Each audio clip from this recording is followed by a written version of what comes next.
right,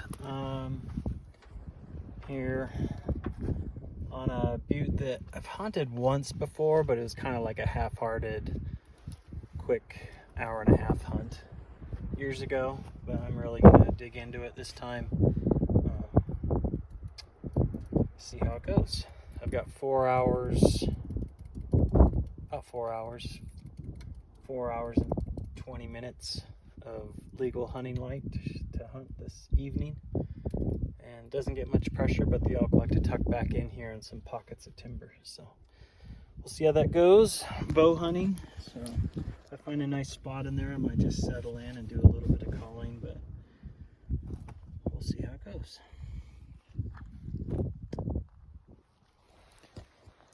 So I've come down this fence line off the ridge. There's a fence line here. And can't hunt that side, but I can hunt this side. And the wind's coming this way across this ridge. And this timber just goes, I don't know, maybe a mile all across this ridge with opening across the bottom, opening across the top. I like to bed and use this timber from that 2 hours I spent in here before. So, and I have friends that hunt this, family and friends that have hunted this. So we'll just slip in here and use elk trails to slip through, and if I find some nice setups, I might set up and call a bit. Otherwise, I'm just gonna still hunt for 4 hours.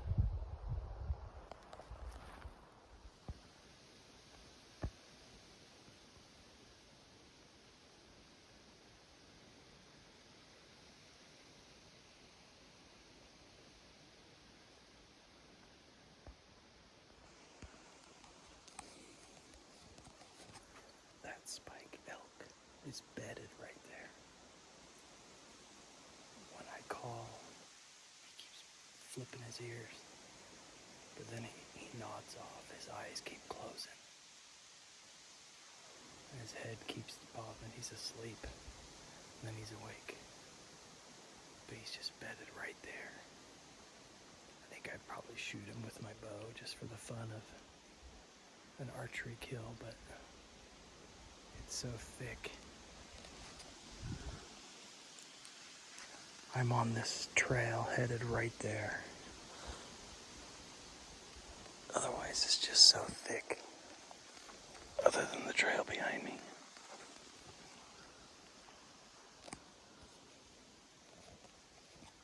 It's so thick, he must be bedded right on the trail against a big tree right there. Which is what I assumed is they bed along this shelf where it tips off. So, it's kind of cool.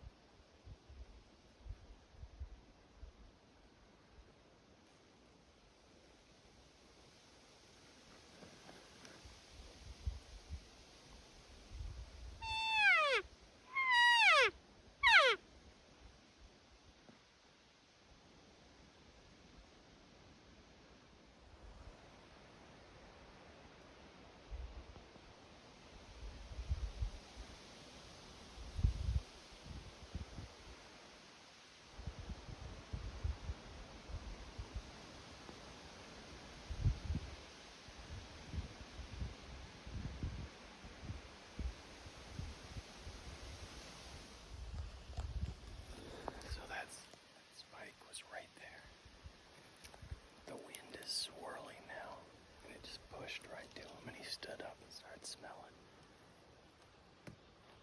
And he trotted off slowly, but I never heard him go crashing.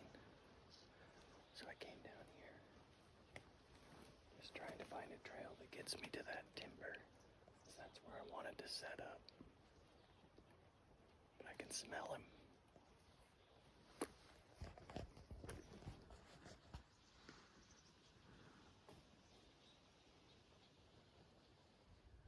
So these bulls will thrash these small trees, sometimes snap them off and break them completely. Sometimes they'll go after those smaller ones, but often they'll thrash these big ones when they're rutting. they'll just rake their antlers and pull on the tree and push it over. They're called rubs, but they're more than a whitetail rub. It's more of a thrashing, breaking off branches, and you can see that one branch broken off there. Sometimes breaking off the whole sapling.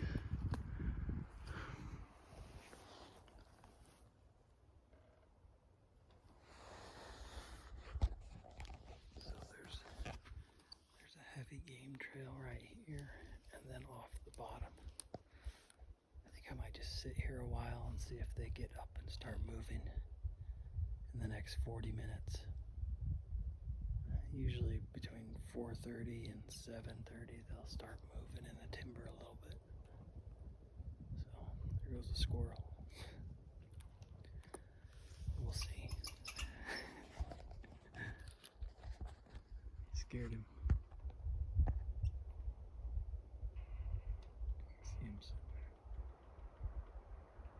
He doesn't know who I am.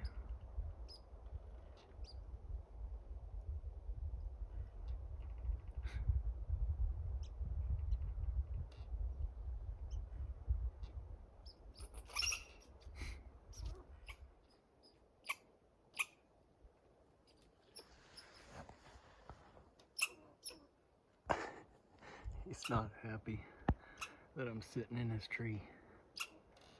He came all the way down the trunk here towards me.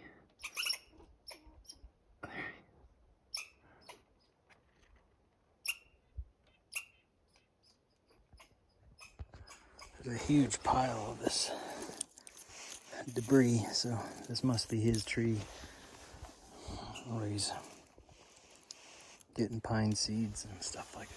So I think I'm gonna keep hiking. Alright, I hunted about 2/3 of the way down the ridge, but the wind is just swirling and swirling and swirling. It's at my back, that's at my front. So it's not good. Good wind to bow hunt in. I mean, it's just swirling constantly. It has been all day, all evening. But I've gone 3 hours. I only have an hour left.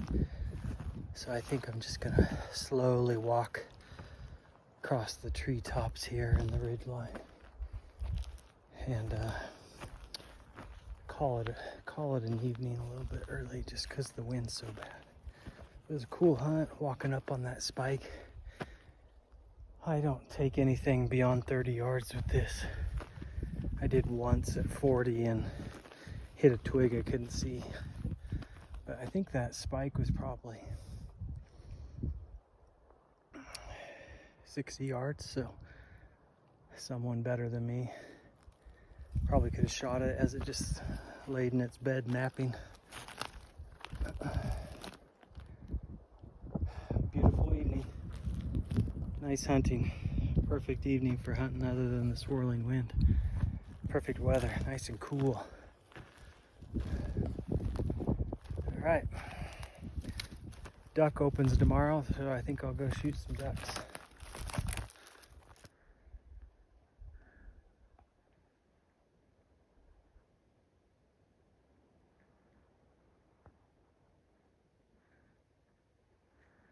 It's a doe and a fawn, or maybe 2 does.